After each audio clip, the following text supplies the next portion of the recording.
Everyone, स्वागत है आप सभी का आपके अपने YouTube channel determination study platform में। आज की इस वीडियो में हम बात करने वाले हैं सीयूटी यूजी 2024 के लिए जनरल टेस्ट में के जीके के इम्पोर्टेंट क्वेश्चंस को। ठीक है, तो इस वीडियो में भी हम एमसीक्यू क्वेश्चंस को करेंगे। आप सभी को पता होगा कि इस चैनल के माध्यम से लगातार वीडियोज़ पढ़ रही हैं जो आपके सीयूटी एग्जाम को टारगेट करके हैं। सारे क्वेश्चन आप लोगों को प्रोवाइड किए जा रहे हैं जो भी आपके जीके क्वेश्चन में पूछे जा सकते हैं। तो सारे क्वेश्चन को याद करना आपकी पूर्ण जिम्मेदारी है। जल्दी जल्दी सारे प्रश्नों को तैयार कीजिए, समय आपके एग्जामिनेशन में बहुत कम बचा है। ठीक है, पहले क्वेश्चन से शुरुआत करते हैं दोस्तों। पहला क्वेश्चन आप सभी के सामने है। चैनल को सब्सक्राइब नहीं किया तो चैनल को जरूर सब्सक्राइब कर लीजिएगा। पहला क्वेश्चन आप सभी के सामने है कि भारत में अंग्रेजी शिक्षा की शुरुआत किसने की थी। ठीक है, पहला प्रश्न क्या है कि भारत में अंग्रेजी शिक्षा की शुरुआत जो है किसने किया था। पहला ऑप्शन है मेकाले ने, दूसरा है कर्जन ने, तीसरा है डलहौजी ने और चौथा है कार्नवालिस ने। ठीक है, इनमें से सही ऑप्शन हो जाएगा आपका ऑप्शन नंबर ए, मेकाले ने। ठीक है, याद रखिएगा कि भारत में अंग्रेजी शिक्षा की शुरुआत जो है मेकाले ने किया था। ऑप्शन नंबर ए आपका बिल्कुल करेक्ट आंसर होगा। अगले प्रश्न की बात करते हैं। अगला प्रश्न आप सभी के सामने है। प्रश्न है कि जालियांवाला बाग हत्याकांड के लिए कौन सा जनरल उत्तरदायी है। आप सभी को पता होना चाहिए कि 13 अप्रैल, कब, 13 अप्रैल, यहाँ पे मैं लिख दे रहा हूँ जिससे आपको यहाँ पे क्लियर हो जाए, एक बार याद भी हो जाए।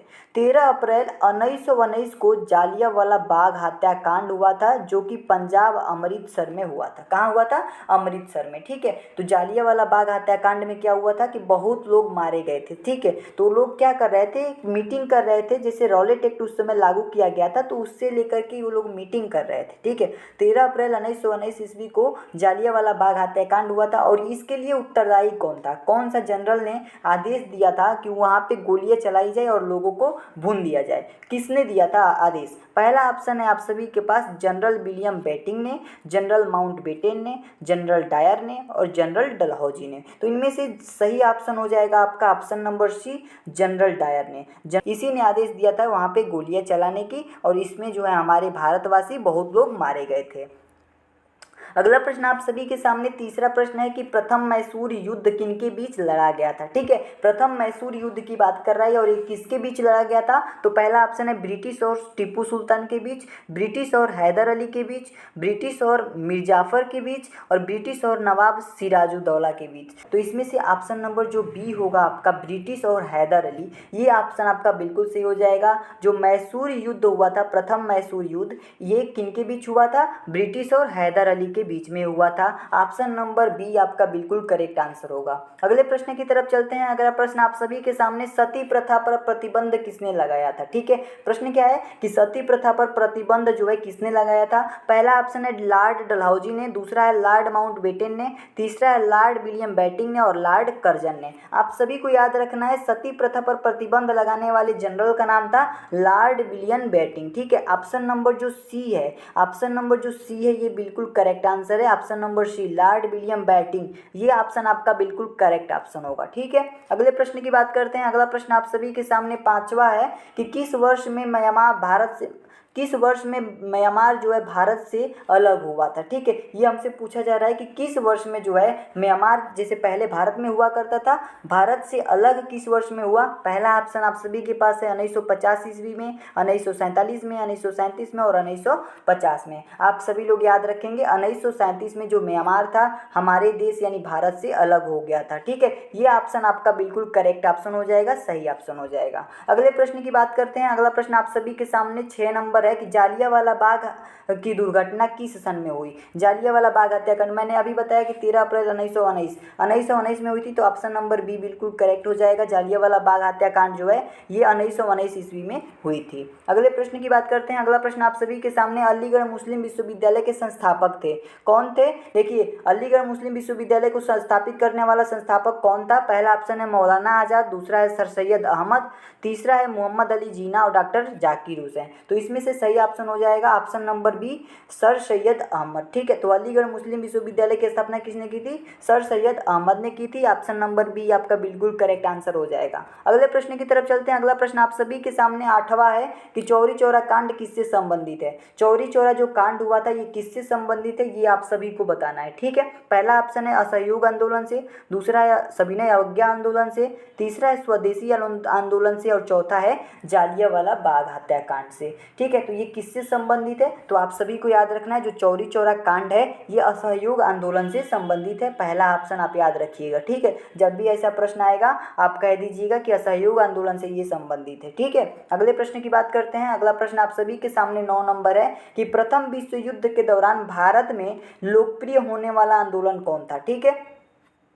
जब प्रथम विश्व युद्ध चल रहा था तो उस समय भारत में कौन सा आंदोलन लोकप्रिय हुआ था। पहला ऑप्शन है अलगाववादी आंदोलन, दूसरा है स्वदेशी एवं बहिष्कार आंदोलन, होम रूल और इनमें से कोई नहीं। आप सभी लोग याद रखेंगे जब प्रथम युद्ध चल रहा था तो भारत में जो लोकप्रिय आंदोलन था वो था option number C, home rule, ठीक है। ये ऑप्शन आपका बिल्कुल करेक्ट ऑप्शन होगा, ये बिल्कुल सही आंसर है, ठीक है। अगले प्रश्न की बात करते हैं। अगला प्रश्न आप सभी के सामने है कि भारत में खोजा गया सबसे पहला पुराना शहर कौन सा है, ठीक है। तो भारत में सबसे पहला और सबसे पुराना शहर कौन सा है ये हमसे पूछ रहा है, ठीक है। आप सभी को याद रखना है हड़प्पा जो शहर है ना, हड़प्पा शहर यानी ऑप्शन नंबर बी, ये जो शहर है इस शहर को भारत में सबसे पहले और सबसे पुराना इसे शहर माना जाता है, ठीक है। सबसे पहले खोजा गया शहर हड़प्पा है, ठीक है। अगले प्रश्न की बात करते हैं। अगला प्रश्न 11 नंबर है कि वैदिक गणित का महत्वपूर्ण अंग है। तो वैदिक गणित की बात करें तो महत्वपूर्ण अंग कौन सा है। पहला ऑप्शन उपनिषद है, अथर्ववेद है, शल्वसूत्र है या शतपथ ब्राह्मण है। तो इनमें से सही ऑप्शन हो जाएगा ऑप्शन नंबर सी,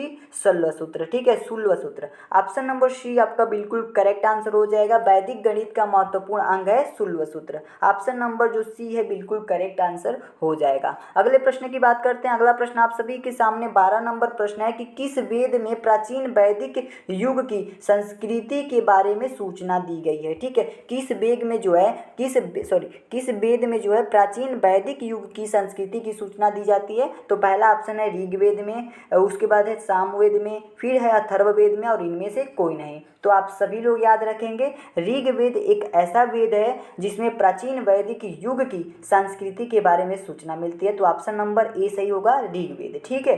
तो कौन सा वेद है, ऋग्वेद है। अगले प्रश्न की बात करते हैं। अगला प्रश्न आप सभी के सामने वेदों की संख्या कितनी है ये हमसे पूछा जा रहा है कि वेदों की संख्या कितनी है। आप सब लोग आंख बंद करेंगे, ऑप्शन नंबर बी पर टिक करेंगे, 4 है, ठीक है। वेदों की संख्या कितनी है, 4 है। कौन कौन से, ऋग्वेद है, यजुर्वेद है, सामवेद है और अथर्ववेद है, ठीक है। ये 4 हमारे पास वेदों की संख्याएं हैं। अगले प्रश्न की बात करते हैं। अगला प्रश्न आप सभी के सामने 14 नंबर है कि भारतीय संगीत का आदि ग्रंथ किसे कहा जाता है। क्या प्रश्न है कि भारतीय संगीत का आदि ग्रंथ जो है किसे कहा जाता है। पहला ऑप्शन है सामवेद को, दूसरा है ऋग्वेद को, तीसरा है अथर्ववेद को और चौथा है यजुर्वेद को। कौन सा ऑप्शन सही होगा एक बार सभी लोग कमेंट में जरूर लिख देंगे। भारतीय संगीत का आदि ग्रंथ किसे कहा जाता है। तो आप सब लोग याद रखेंगे सामवेद को जो है भारतीय संगीत का आदि ग्रंथ कहा जाता है। ऑप्शन नंबर ए आपका बिल्कुल करेक्ट आंसर हो जाएगा, सामवेद, ठीक है। सामवेद को जो है भारतीय संगीत का आदि ग्रंथ कहा जाता है। अगला प्रश्न आप सभी के सामने है कि ऋग वैदिक आर्यों का मुख्यालय क्या था, ठीक है। क्या कह रहा है कि ऋग वैदिक आर्यों का जो मुख्यालय था वो मुख्य व्यवसाय था वो क्या था। अगला प्रश्न प्रश्न नंबर 15 है कि ऋग वैदिक आर्यों का मुख्य व्यवसाय क्या था, ठीक है। तो जो ऋग वैदिक आर्य थे इनका मुख्य व्यवसाय क्या था ये हमसे पूछा जा रहा है। पहला ऑप्शन है कि शिक्षा, दूसरा है पशुपालन, कृषि और व्यवसाय। तो इनमें से सही ऑप्शन हो जाएगा आपका ऑप्शन नंबर बी, पशुपालन था, ठीक है। तो ऋग वैदिक आर्यों का मुख्य जो व्यवसाय था वो था पशुपालन। ऑप्शन नंबर बी आपका बिल्कुल करेक्ट आंसर हो जाएगा। अगला प्रश्न आप सभी के सामने है 16 नंबर प्रश्न है कि कृष्ण भक्ति का प्रथम और प्रधान ग्रंथ कौन सा है, ठीक है। कृष्ण भक्ति का प्रथम और प्रधान ग्रंथ कौन सा है। तो कृष्ण नाम ही आ गया है कृष्ण, तो आप समझ जाइएगा श्रीमद् भागवत गीता की बात हो रही है। तो कृष्ण भक्ति का जो प्रथम और प्रधान ग्रंथ है वो है Shrimad Bhagavad Gita. Option number C बिल्कुल करेक्ट आंसर हो जाएगा। अगले प्रश्न की बात करते हैं। अगला प्रश्न आप सभी के सामने ऋग्वेद में संपत्ति का प्रमुख रूप क्या है, संपत्ति का, ठीक है। तो ऋग्वेद में संपत्ति का प्रमुख रूप क्या बताया गया है। पहला है भूमि, दूसरा है गोधन, तीसरा है गोधन और भूमि और इनमें से कोई नहीं। तो आप सभी को याद रखना है ऋग्वेद में जो संपत्ति का प्रमुख रूप बताया गया है वो है ऑप्शन नंबर बी, गोधन को, ठीक है। तो गोधन जो है संपत्ति का प्रमुख रूप है, ऑप्शन नंबर बी, ऐसा ऋग्वेद में बताया गया है, ठीक है। अगले प्रश्न की बात करते हैं। अगला प्रश्न आप सभी के सामने है कि पुराणों की संख्या कितनी है। आप सबको याद रखना है कि पुराणों की संख्या जो है 18 है, ठीक है। तो टोटल कितने पुराण है, 18 पुराण है। ऑप्शन नंबर सी आप लोगों का बिल्कुल सही ऑप्शन हो जाएगा, ठीक है। पुराणों की संख्या कितनी है? 18 है। अगला प्रश्न आप सभी के सामने 19 नंबर, वैदिक धर्म का मुख्य लक्षण इनमें से किसकी उपासना था? ठीक है, तो देखिए वैदिक धर्म में जो मुख्य लक्षण था इनमें किसकी उपासना करते थे वैदिक धर्म के लोग? पहला ऑप्शन है पशुपति की, प्रकृति की, माता की, त्रिमूर्ति की। तो आप सभी को याद रखना है, वैदिक धर्म की बात करें तो प्रकृति की उपासना की जाती थी। ऑप्शन नंबर बी आपका बिल्कुल करेक्ट आंसर हो जाएगा। ठीक है, अगले प्रश्न की बात करते हैं। 20 नंबर प्रश्न आप सभी के सामने और इस वीडियो का अंतिम प्रश्न है। प्रश्न है कि किस देवता के लिए ऋग्वेद में पुरंदर शब्द का प्रयोग किया हुआ है? ठीक है, तो ऋग्वेद में पुरंदर किस देवता को कहा गया है? पहला ऑप्शन है वरुण को, इंद्र को, राम को और कृष्ण को। तो सही आंसर हो जाएगा आपका ऑप्शन नंबर बी, इंद्र को। ठीक है, तो ऋग्वेद में इंद्र को जो है पुरंदर शब्द से संबोधित किया गया है, उनका नाम जो है पुरंदर रखा गया है। आशा करता हूं दोस्तों आप लोगों को ये 20 क्वेश्चन अच्छे से समझ आए होंगे और 20 क्वेश्चन आप सभी को याद हो गए होंगे। ठीक है, आप सबको पता है कि हर वीडियो में मैं 20 क्वेश्चन लेकर के आ रहा हूं। कुछ वीडियो हैं जिनको मैं ऐड करके और एक ही बार में 1 घंटे का 2 घंटे का वीडियो अपलोड कर दे रहा हूं। ठीक है, तो उन सारी वीडियोज़ को अगर आप देखते जाएंगे, सुनते जाएंगे तो सारे क्वेश्चन लगभग आपके तैयार हो जाएंगे। लिखने की कोई ज़रूरत नहीं है, आप सुनते हुए चलिए। कुछ दिन ही बचा हुआ है आपके एग्जामिनेशन में, जितना सुनेंगे, जितना अच्छे से सुनेंगे उतना ही आपके लिए लाभदायक होगा। आशा करता हूँ आप सभी के लिए ये सारी वीडियो इंपॉर्टेंट साबित हो रही होंगी। मिलते हैं नेक्स्ट वीडियो में दोस्तों, तब तक के लिए धन्यवाद।